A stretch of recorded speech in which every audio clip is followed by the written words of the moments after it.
बात अब छत्तीसगढ़ की। धान के कटोरे छत्तीसगढ़ की मिट्टी बीमार हो रही है।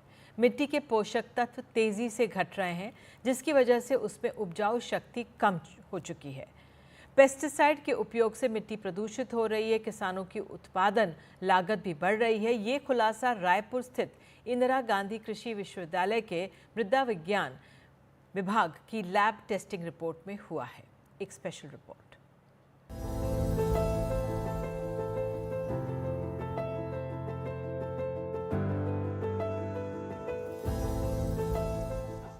वेगेंद्र सोनवर पहले 25 एचपी के ट्रैक्टर से खेत जोतते थे। अब 55 से 60 एचपी के ट्रैक्टर का इस्तेमाल करते हैं। खेत की मिट्टी ठोस हो गई है, ट्रैक्टर की ताकत बढ़ाना मजबूरी है। 1970 के दशक में जो किसान खेती करते थे वो ना तो पेस्टिसाइड यूज़ करते थे ना उर्वरक खाद का उपयोग करते थे, परंतु धीरे धीरे हम लोगों ने अपने जो मित्र सहायक कीड़े हैं उनको मारते गए, उनका खात्मा करते गए। मिट्टी ऑटोमेटिक जो है हार्ड होते जा रही है और ये हार्ड होने की वजह से किसानों को लागत जो है अनवरत बढ़ते जा रहा है। एक छोटा सा एग्जांपल है, हम 25 एचपी के ट्रैक्टर से खेती करते थे या हल से खेती करते थे, परंतु आज की स्थिति में कोई भी किसान ना हल से खेती कर सकता ना 25 एचपी के ट्रैक्टर से। ये उसका ड्रॉबैक है और आने वाले समय में मैं दावे के साथ कहता हूँ कि वाटर रिचार्ज भी इसी की वजह से हमको भुगतना पड़ रहा है। वेगेंद्र अकेले नहीं है। ये दिक्कत छत्तीसगढ़ के लाखों किसानों की है, क्योंकि राज्य की मिट्टी में कार्बनिक और सूक्ष्म पोषक तत्व तेजी से घट रहे हैं। नाइट्रोजन तो 80% तक कम हो गया है। मृदा नमूनों की जांच करी तो मृदा में हम लोगों ने मुख्य और सूक्ष्म पोषक तत्व इसकी जांच करी गई। मुख्य पोषक तत्व हमारे 3 हैं, नाइट्रोजन, फास्फोरस और पोटेशियम। और सूक्ष्म पोषक तत्व जो मुख्य सूक्ष्म पोषक तत्व हैं वो है आयरन, मैग्नीज, कॉपर, जिंक और बोरॉन। और एक द्वितीयक पोषक तत्व रहता है सल्फर। तो जो मृदा नमूनों की जांच की गई उसमें यह पाया गया कि करीब करीब 75 से 80% सैंपल उनमें नाइट्रोजन की कमी है। मुख्य जो मुख्य पोषक तत्व है पौधों की बढ़वार के लिए जो सबसे जरूरी है, मतलब पौधे जो बढ़ते हैं उनके बढ़ते हैं, पौधों का हरापन आता है, जिससे मेन जो 80% कम है। 75 से 80% सैंपल में नाइट्रोजन की कमी है।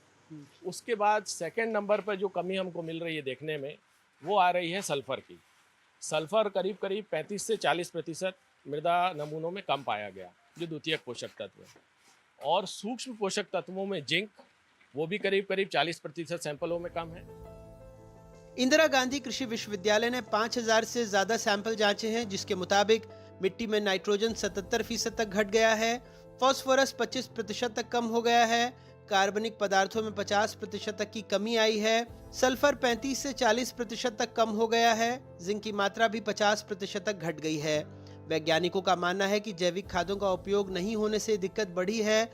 बहुत ज्यादा रासायनिक खाद के इस्तेमाल से भी पोषण घटा है।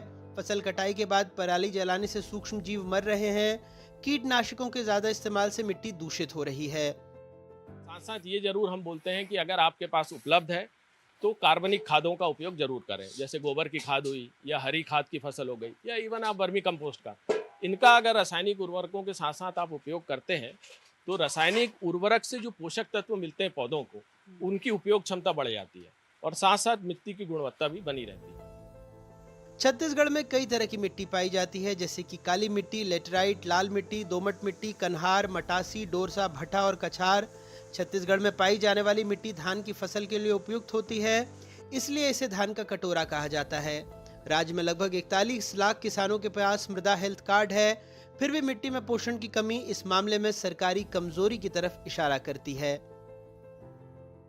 मिट्टी में पोषक तत्व की कमी को दूर करने के लिए रासायनिक खाद के उपयोग की सलाह दी जाती है, लेकिन रासायनिक खाद से मिट्टी और बीमार हो जाती है। ऐसे में सरकार को ध्यान देना होगा कि कृषि के लिए जैविक खाद का उपयोग हो, ताकि मिट्टी को बीमारी से बचाया जा सके। कैमरा पर्सन प्रवीण साहू के साथ जुल्फिकार अली, एनडीटीवी।